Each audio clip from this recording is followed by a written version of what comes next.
السلام عليكم ورحمة الله وبركاته.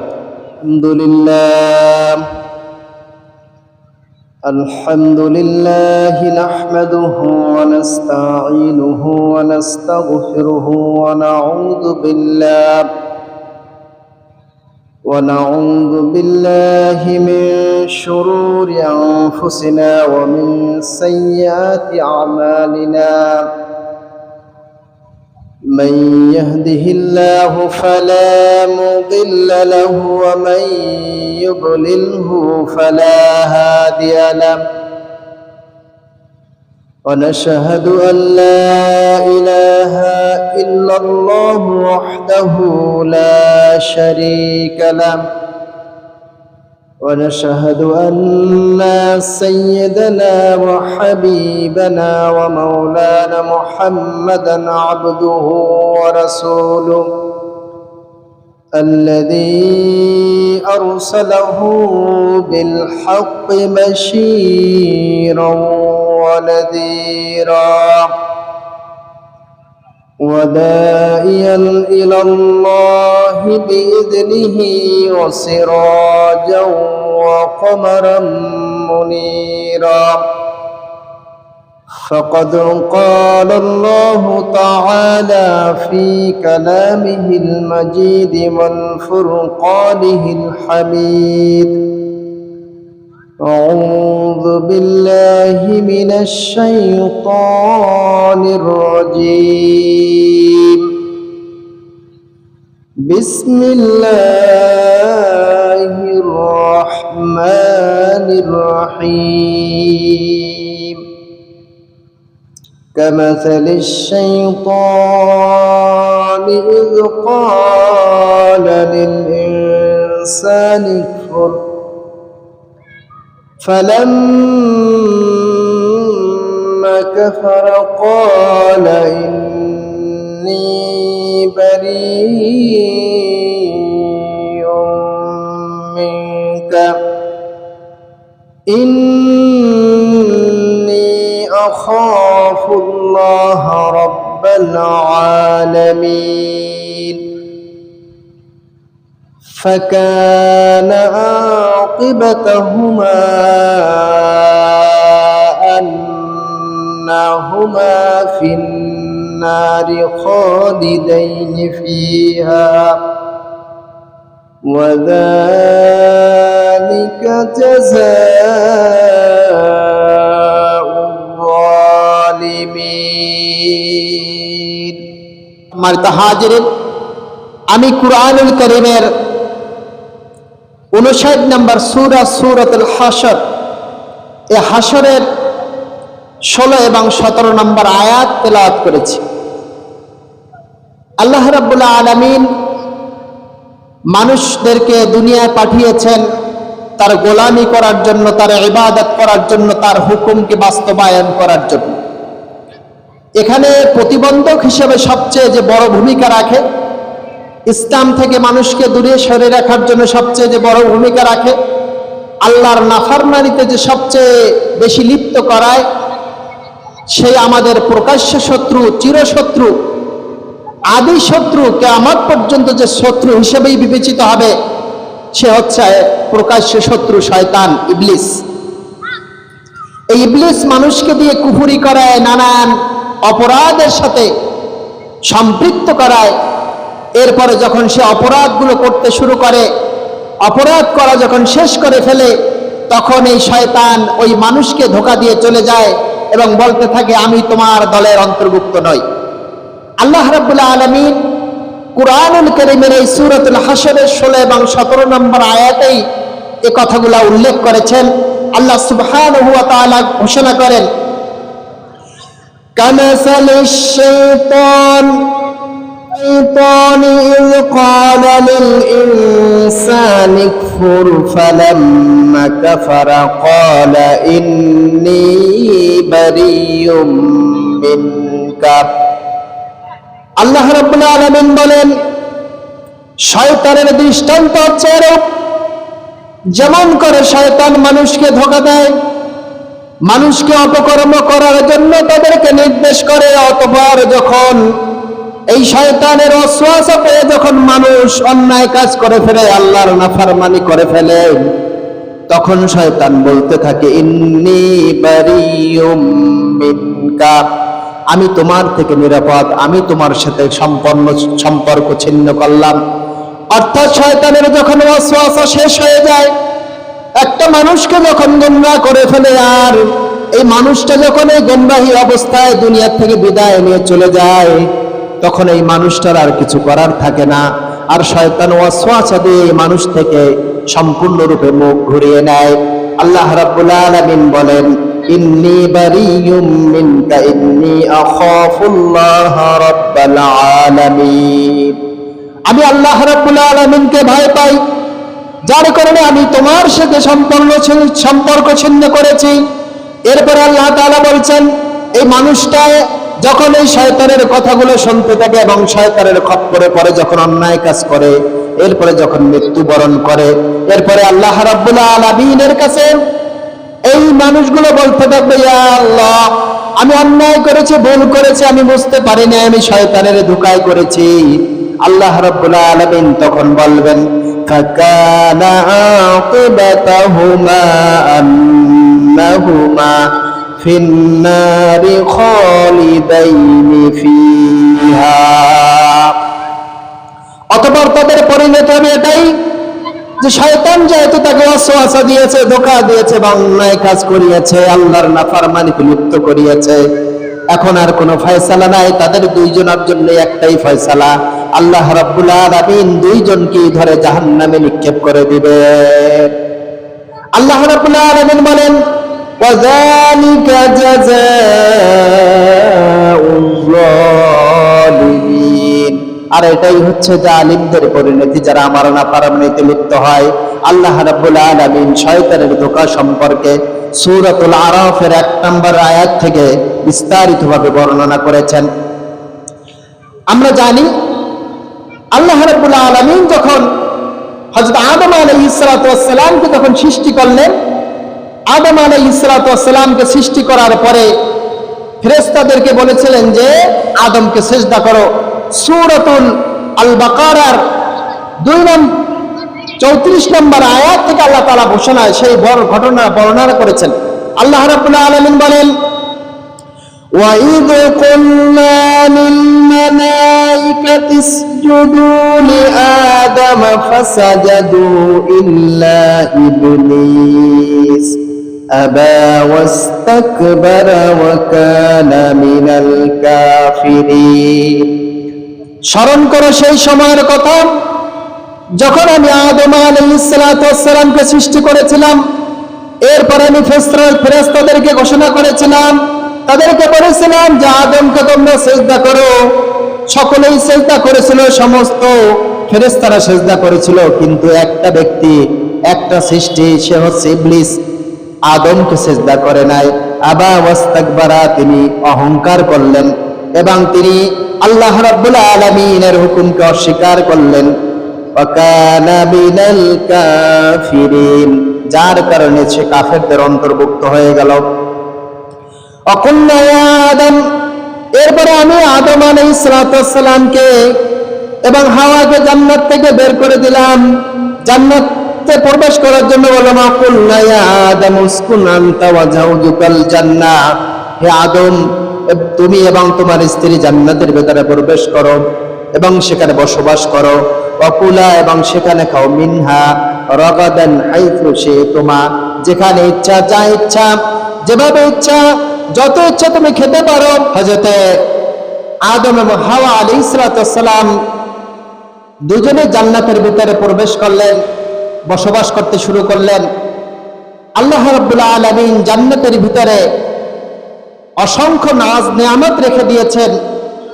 পরীক্ষা স্বরূপ আল্লাহ তাআলা একটি গাছকে রেখে দিয়েছিলেন, যার ব্যাপারে আল্লাহ তাআলা বলেছিলেন ওয়ালা তাকরাবা হাযিহিশ শাজারা, তোমরা যেখানে ইচ্ছা সেখানে যাও, যা ইচ্ছা তাই খাও, কিন্তু আমার নিষিদ্ধ একটি গাছ আছে, এই গাছের তোমরা নিকটবর্তী হবে না, ধারে কাছেও যাবে না।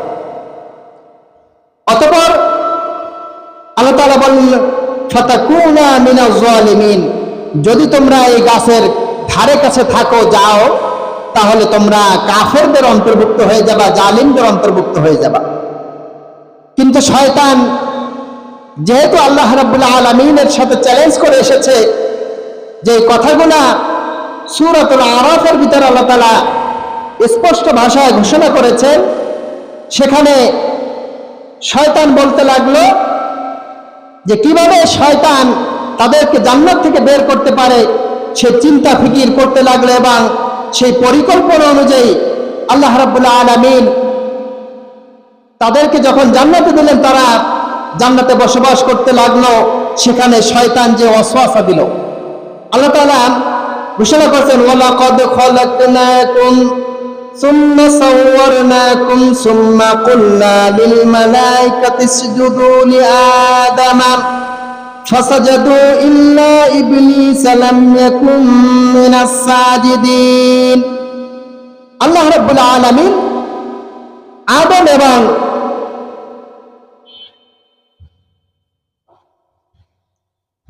হাওয়া আলাইহিস সালামকে সৃষ্টি করে জান্নাতের ভিতরে দিলেন, তাদেরকে সিজদা করার জন্য বললেন ফেরেশতাদেরকে, কিন্তু ফেরেশতারা সিজদা করলে একটা মাত্র ইবলিস তিনি সিজদা করলেন না এবং তিনি সিজদাকারীদের অন্তর্ভুক্ত হতে পারলেন না। আল্লাহ রাব্বুল আলামিন শয়তানকে প্রশ্ন করলো, ক্বালা মা মানাআকা আল্লা তাসজুদা ইয আমারতুক, হে ইবলিস, আমি তোমাকে যখন আদমকে সিজদা করার জন্য নির্দেশ করলাম, তখন এমন কোন জিনিস যেটা তোমাকে আদমকে সিজদা দেওয়া থেকে বিরত রাখলো? ক্বালা আনা খায়রুম মিনহু খালাকতাহু মিন নারি ওয়া খালাকতাহু মিন তিন। শয়তান বলল, আমি আদম থেকে উত্তম, কারণ আদম হচ্ছে মাটির তৈরি আর আমি হচ্ছি আগুনের তৈরি, আমার মর্যাদা বেশি। তিনি যুক্তি প্রদর্শন করলেন। আল্লাহ তাআলা বললেন, ক্বালা ফাহবিত মিনহা ফামা ইয়াকুনু লাকা মিনাস আন তাতাকাব্বারা ফিহা ফাখরুজ ইন্নাকা মিনাস সাগিরিন।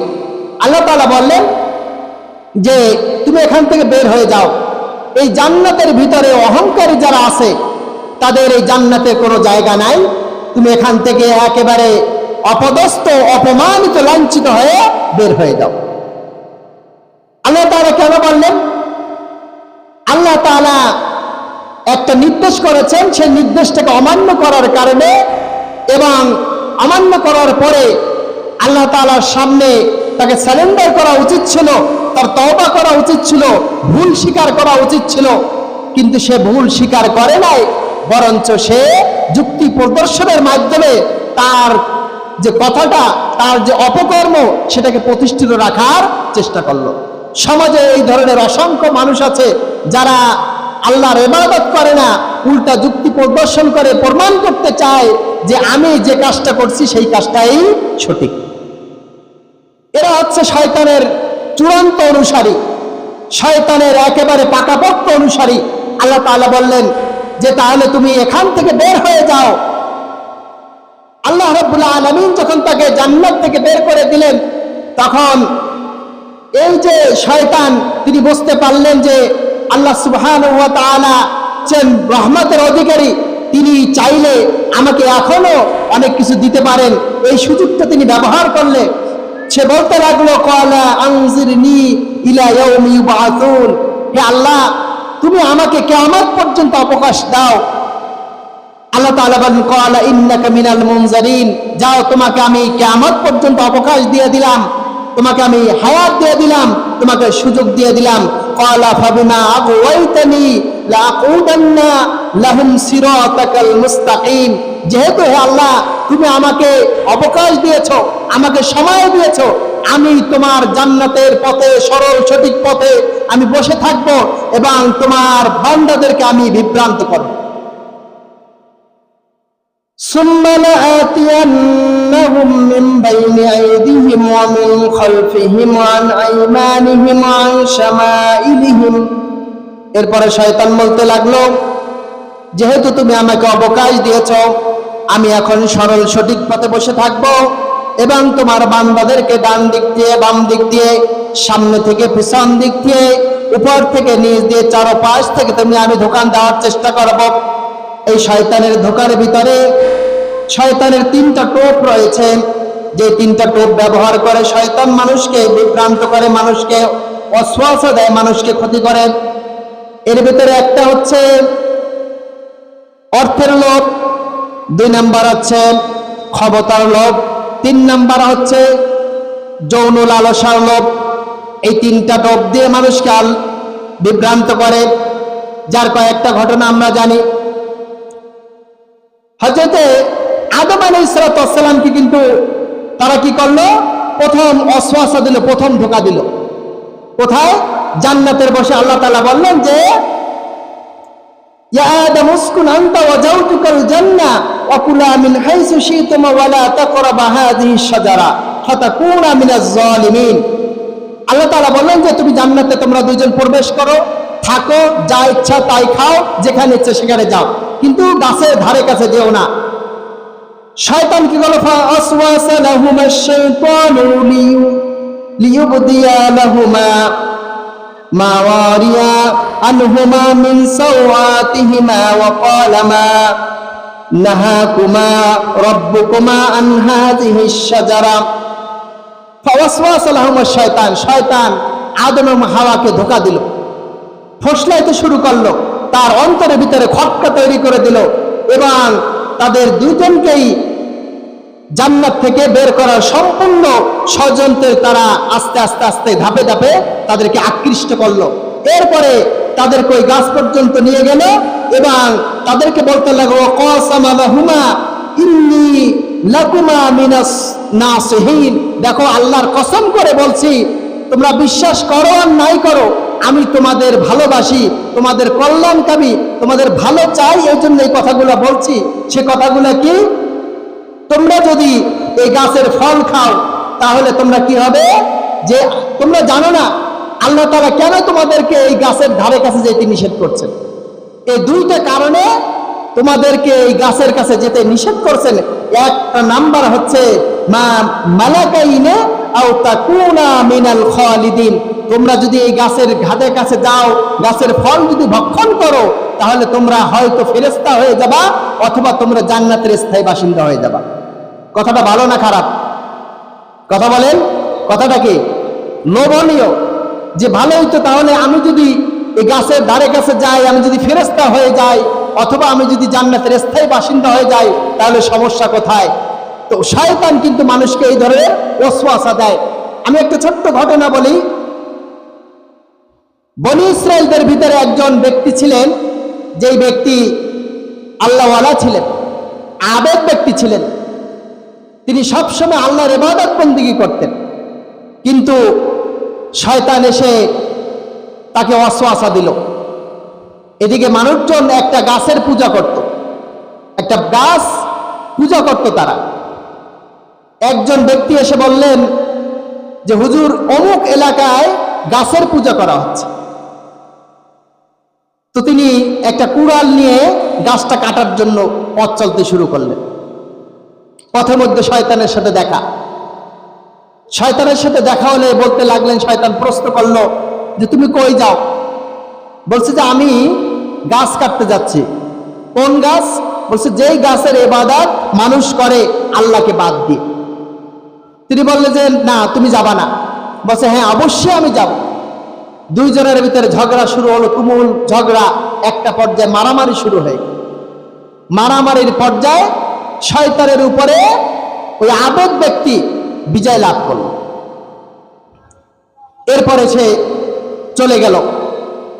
পরের দিন যখন আসলো, তখন শয়তান তাকে অফার দিল, বলল যে তুমি যদি গাছ না কেটে তোমাকে যদি আমি কিছু হাদিয়া দেই, কিছু উপটোকন দেই, তাহলে তোমার উপকার হবে। গাছ কাটলে তো তোমার কোনো উপকার হবে না।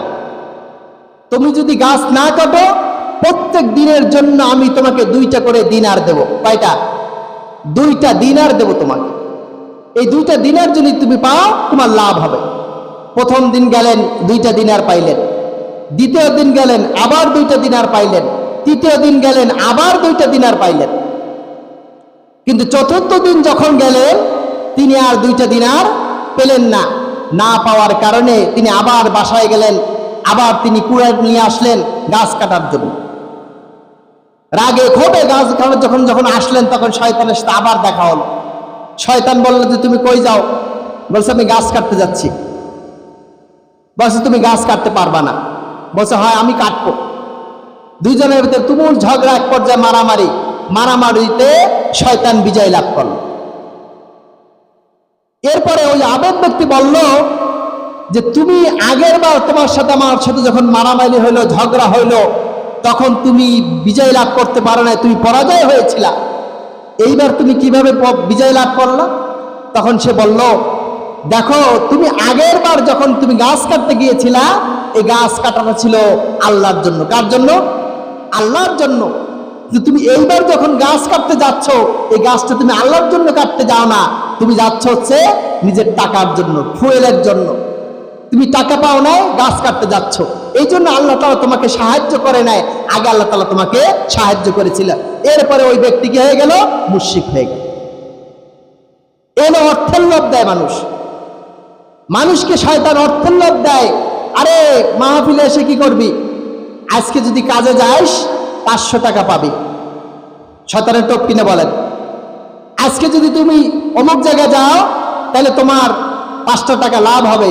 তুমি মাহফিলে প্যান্ডেলে যাবা, বসে থাকবা, কি লাভ? তোমার কোনো লাভ নাই। অথচ মাহফিলের প্যান্ডেলে বসে থাকাটা কতটা যে লাভ, সেটা জান্নাতে না গেলে বোঝা যাবে না।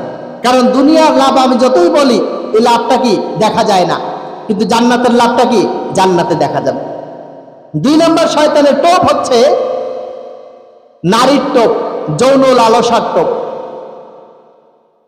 এই যে ঘটনা, একজন আরো বনি ইসরাঈলের আরেকজন আবেদ ব্যক্তি, যে আবেদ ব্যক্তি অত্যন্ত আবেদ গুজার ব্যক্তি ছিলেন, তিনি তার হুজরাত থেকে কখনো বের হতেন না।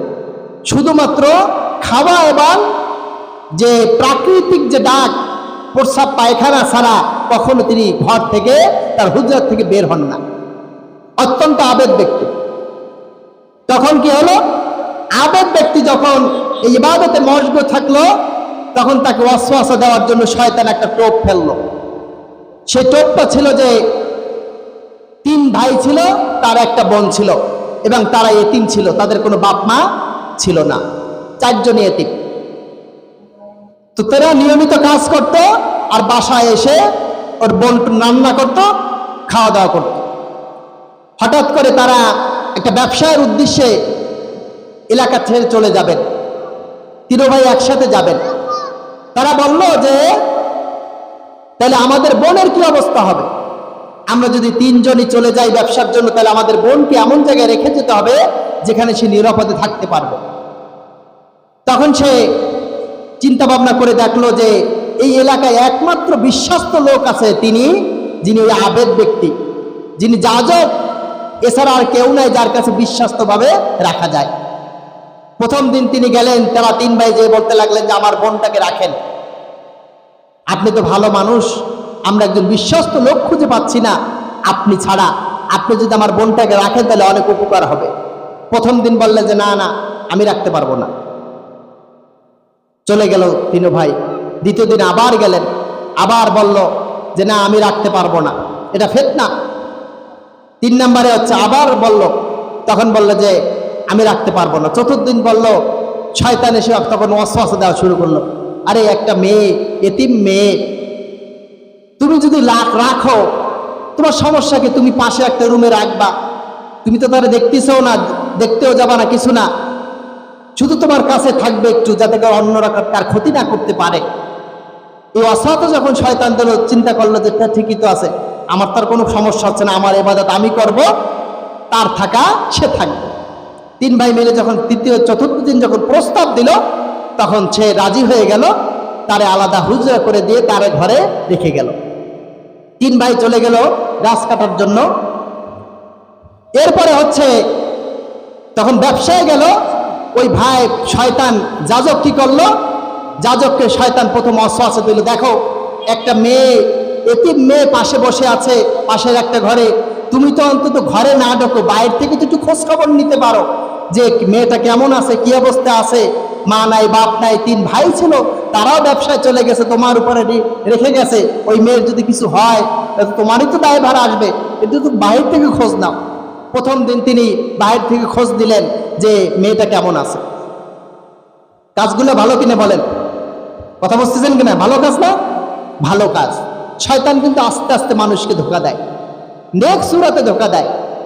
এরপরে যখন দ্বিতীয় দিন আবার বলল যে বাহিরে বসে ডাকো কেন, একটু ভিতরে গেলে কি সমস্যা, একটু ভিতরে যাও।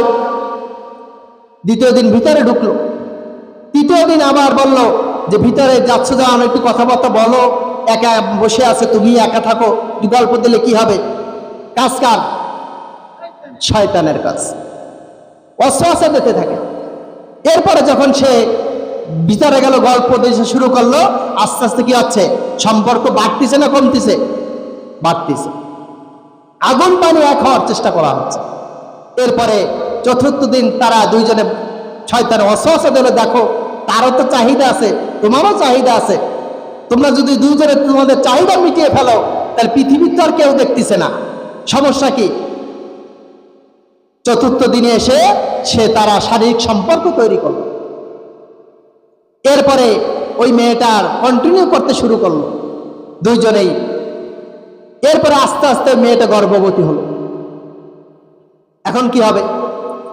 যাজক জানতে পারলো যে গর্ভবতী হয়েছে। শয়তান এসে আবার ওয়াসওয়াসা দিল, দেখো তুমি যে আকাম করেছো, এই আকামের কারণে ওই মেয়েটা গর্ভবতী হয়েছে, এই মেয়ের যদি সন্তান যদি ভূমিষ্ঠ হয় তাহলে কিন্তু তোমার খবর আছে, অতএব ছেলেটাকে নষ্ট করে ফেলো, বাচ্চা নষ্ট করে ফেলো। শয়তান কি করলো? ওয়াসওয়াসা দিল, ওই সুযোগে মেয়েটার ওই বাচ্চাকে নষ্ট করে ফেলল। এরপরে একটা পর্যায়ে এসে মেয়েটাকে হত্যা করলো। হত্যা করে তার ঘরের ভিতরে দাফন করে রাখল। কিছুদিন পরে যখন তার ভাইরা আসলো, ওই মেয়ের ভাই এসে বলতে লাগলো যে আমার বোন কোথায়, তখন শয়তান তাকে শিক্ষা দিয়ে দিল যে দেখো তার ভাইরা যদি আসে তখন তুমি বলবা যে সে অসুখ হয়েছিল, এমন অসুখ যা সারার মতন ছিল না, ওই অসুখে সে মারা গেছে, তাই তাকে আমরা দাফন দিয়ে দিয়েছি। দাফন দিয়ে দিয়েছি। শয়তান এসে এই টোপ যখন দিল, সেই একই কথা ভাইরা যখন আসলো বললো যে এই ঘটনা ঘটেছে। 3 ভাই চলে গেল। রাত্রে যখন ঘুমাইছে 3 ভাই স্বপ্ন দেখেছে, একই স্বপ্ন দেখেছে। এসে বলতে লাগলো যে পরস্পরের কাছে বলতে লাগলো, আজকে আমি একটা স্বপ্ন দেখেছি, স্বপ্নটা কেমন যেন বিদঘুটে মনে হচ্ছে। বলছে কি স্বপ্ন দেখেছো? বলছে এই স্বপ্ন দেখেছি যে আমার বোনটাকে মেরে তারা ঘরের ভিতরে দাফন করে রেখেছে। সে বলছে তুমি যে স্বপ্ন দেখেছো আমিও সেই স্বপ্ন দেখেছি। তৃতীয় ভাই বললো আমিও স্বপ্ন দেখেছি। তাহলে বললো যে তাহলে নিশ্চয়ই কোনো কিন্তু আছে, তাহলে যাজকের কাছে যাওয়া যাক। যাজকের কাছে গেল। যে যখন জোরে ধরল তখন বলে যে হ্যাঁ এই ঘটনা ঘটেছে। শয়তান আবার আসলো, এসে বলতে লাগলো যে দেখো তুমি যে অপরাধ করেছে এর কোনো মাপ নাই, তোমার মাথায় টেনশন আসতেছে, তোমার মাথায় এখন কি আছে? টেনশন। তুমি কি করবা দিশে পাচ্ছ না, এই টেনশন মুক্তির একটা উপায় আছে। বলছে কি? তুমি মদ পান করো। কি পান করো? মদ পান করো। আমাদের সমাজে অনেক মানুষ আছে যে মানুষগুলো বলে যে বিড়ি না টানলে মাথার টেনশন যায় না। যখন বিড়ি, তখন মাথায় বেশি টেনশন শুরু হয়, তখন কি টানলে কমে? বিড়ি টানলে কমে। সত্য কিনা বলেন? বলে যে এই মজা আপনারা বুঝবেন না। এই টোপ কার? শয়তানের টোপ। কিন্তু মদ যখন খাইলো তখন আর কি তার কি নাই? কমন সেন্স নাই। সে কি বলে আবল তাবল, তার দিক ঠিক থাকে না। মদ যিনি খান তার মস্তিষ্ক বিকৃত হয়ে যায়। এমন এমন দেখা যায় যে মদ খাওয়ার পরে রাস্তাঘাটে উলঙ্গ হয়ে পড়ে আছে, হয় কিনা বলেন? দেখা যায়। তো তার যখন মস্তিষ্ক যখন বিকৃত হয়ে গেল, তখন শয়তান আবার এসে বলতে লাগলো ওই অবস্থায় যে তুমি যদি উত্তরণ চাও, তুমি যদি বাঁচতে চাও, তাহলে একটা উপায় আছে, আমাকে সিজদা করো। আমাকে কি করো? আস্তে আস্তে একটা আবেদ ব্যক্তিকে, একটা আল্লাহওয়ালা মানুষকে ধাপে ধাপে আস্তে আস্তে আস্তে করে জাহান্নামের দিকে ঠেলে নিয়ে যাওয়া হচ্ছে। ওই ব্যক্তি কি করলো? ওই নেশার তালে সিজদা দিয়ে বসলো। নাউযুবিল্লাহি মিন যালিক। আল্লাহ ছাড়া কাউকে সিজদা দেওয়া যাবে? যাবে না। অথচ সে সিজদা দিল। এরপরে সর্বশেষ আর বাঁচা হলো না, সবাই মিলে, ওই এলাকাবাসী মিলে তাকে হত্যা করে ফেলল। দেখেন, শয়তানের টোপ, এটা কিসের টোপ বলেন তো? শয়তানের টোপ। তো আমাদেরকে শয়তানের টোপ মাঝে মাঝে দেয়।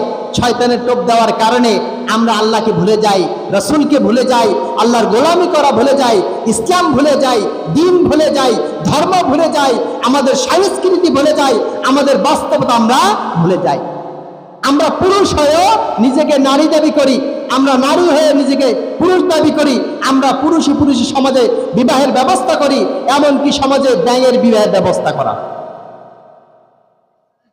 কত নিকৃষ্ট পর্যায়ে মানুষকে নামিয়ে নেওয়া হয়েছে। সম্মানিত হাজিরিন, এই শয়তানের ওয়াসওয়াসা থেকে বাঁচার জন্য আল্লাহ রাসূল সাল্লাল্লাহু আলাইহি ওয়াসাল্লাম বলেছেন, মানুষ যখন ঘুমায় তখন শয়তান 3টা গিট দেয়। কয়টা গিট? জোরে বলেন। 3টা গিট দেয়, ঘাড়ের পরে 3টা গিট দেয়। প্রত্যেকটা গিটে লেখা হয় যে রাত এখন অনেক আছে, তুমি ঘুমাও। অন্য জায়গায় আসছে হাদিসের ভিতরে, যখন মানুষ ফজরের নামাজ না পড়ে ঘুমায় তখন শয়তান তার মুখের ভিতরে প্রস্রাব করে। বলেন নাউযুবিল্লাহি মিন যালিক। যখন এই ঘটনা যখন ঘটে, যখন গিট দেয়, আল্লাহ রাসূল সাল্লাল্লাহু আলাইহি সাল্লাম বলেছেন যে এই গিট খোলার পদ্ধতি আছে 3টা। কয়টা গিট? কয়টা খোলার পদ্ধতি? কয়টা? 3টা। 3টা আমল যদি কোনো বান্দা করে তাহলে তার গিটটা খুলে যাবে। 1 নম্বর কাজ হচ্ছে, সে যখন ঘুম থেকে ওঠার পরে যখন দোয়া পড়ে, আলহামদুলিল্লাহিল্লাযী আহইয়ানা বা'দা মা আমাতানা ওয়া ইলাইহিন নুশুর, এই দোয়া যখন পড়ে তখন একটা গিট খুলে যায়। বল সুবহানাল্লাহ। 2 নম্বর গিট খোলা হয় যখন সে ওযু করে, সুন্দর করে যখন ওযু করে তখন 2 নম্বর গিটটা খুলে যায়। সুবহানাল্লাহ। 3 নম্বর গিট তখন খোলে যখন ওই ব্যক্তি নামাজ পড়ে, তখন 3য় নম্বর গিটটাও খুলে যায়। সুবহানাল্লাহ। তখন এই মানুষটা শয়তানের খপ্পর থেকে বেঁচে যায়, সারাদিন আর তাকে শয়তান ওয়াসওয়াসা দিতে পারে না। কিন্তু যে মানুষটা ঘুমিয়ে থাকে সে মানুষটা কি হয়ে যায়? শয়তানের খপ্পরে পড়ে যায়, সারাদিন শয়তানি কাজ করতে থাকে।